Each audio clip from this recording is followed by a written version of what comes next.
All right, guys, so we're going to do the graham cracker lab today.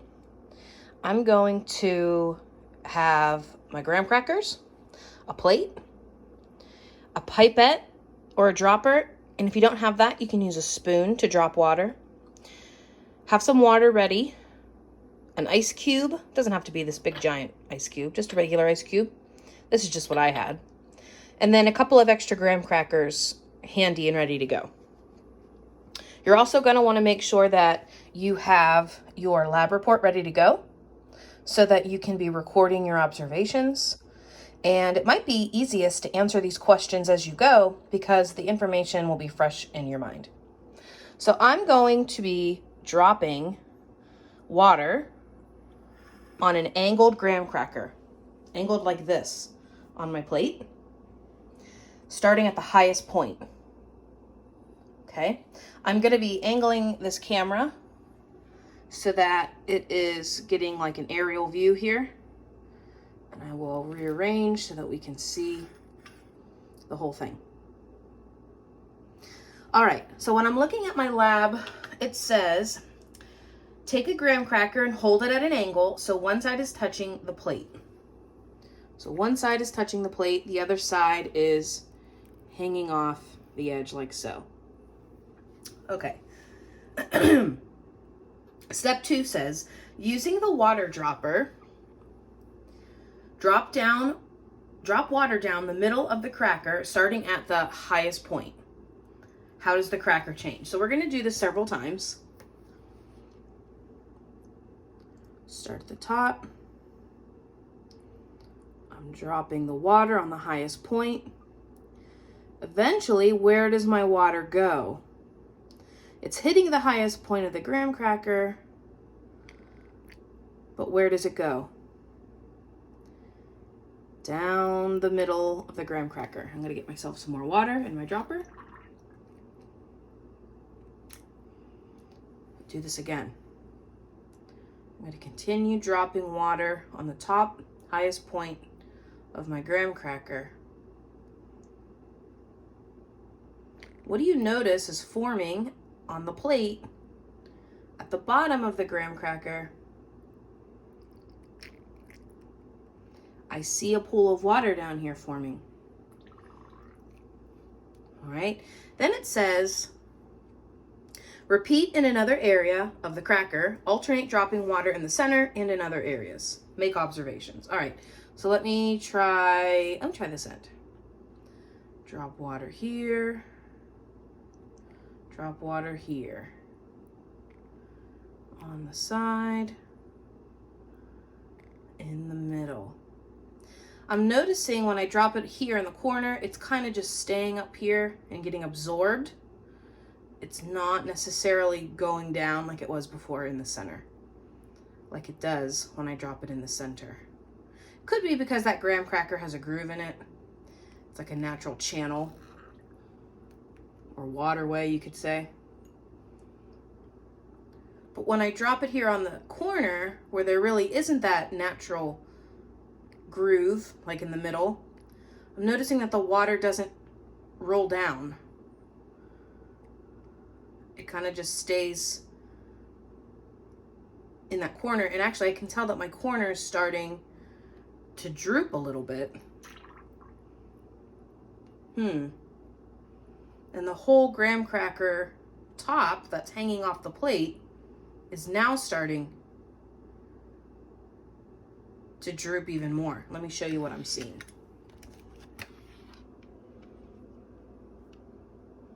So the entire graham cracker now is falling. It's becoming unstable. I see it starting to tear and pull down on the rest of the graham cracker, and it's breaking apart.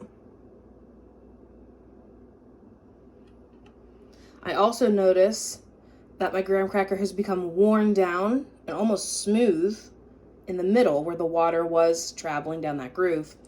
Here I see that breaking apart. At the bottom, I did have some water collect at the bottom of my plate.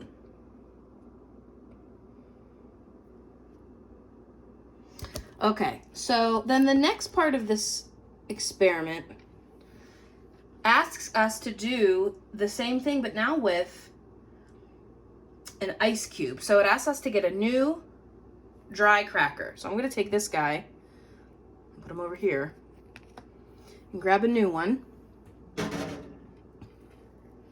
And I'm going to turn my plate so that I have a dry side of my plate. I don't want to put a fresh cracker on a wet plate. I'll have it hanging off like it was before. Okay. So it says remove the used cracker. We did that. We got a new cracker. We did that. Hold that at an angle. We did, just like before. Where half is on and half is off. And it says place an ice cube at the top of the cracker and slowly slide it down the cracker 6 or 7 times. So because my ice cube's kind of big, if I do that, it might break it. So I'm actually going to drag it down. If you have a smaller ice cube, you can probably just set it at the top and let it fall down. But I kind of have to drag it myself.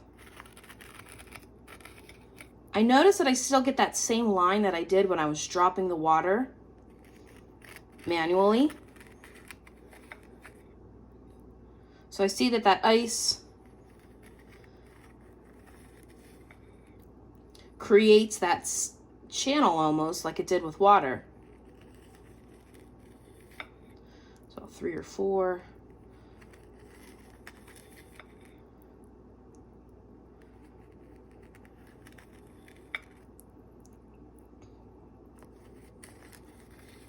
And I noticed kind of the whole ice cube is wetting the whole cracker now.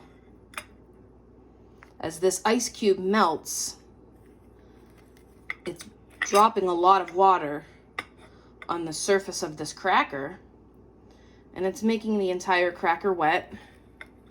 And I can feel that it's starting to get kind of crumbly. But I'm also noticing that it's having the effect on the entire cracker, but especially in the center where it's getting the most of the ice cube.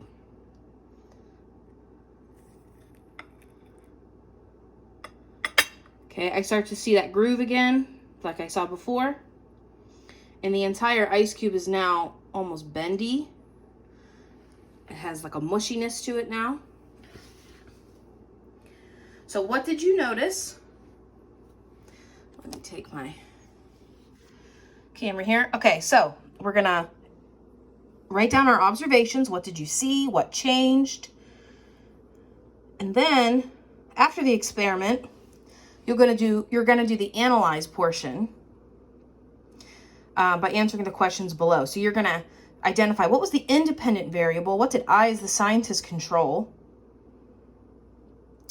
what is the dependent variable, what was the change that depended on the independent variable, that's what I measured, what was my quantitative data, what could I have measured, what was my qualitative data, what could I describe. And then according to your data in step number 5, was your hypothesis correct? Why or why not? And then you're going to sketch what we just saw. The good thing about a video is that you can go back, rewind, and pause, and sketch. All right, guys, so that was your graham cracker lab. And if you have any questions, please email your teacher. And have a great day. Bye.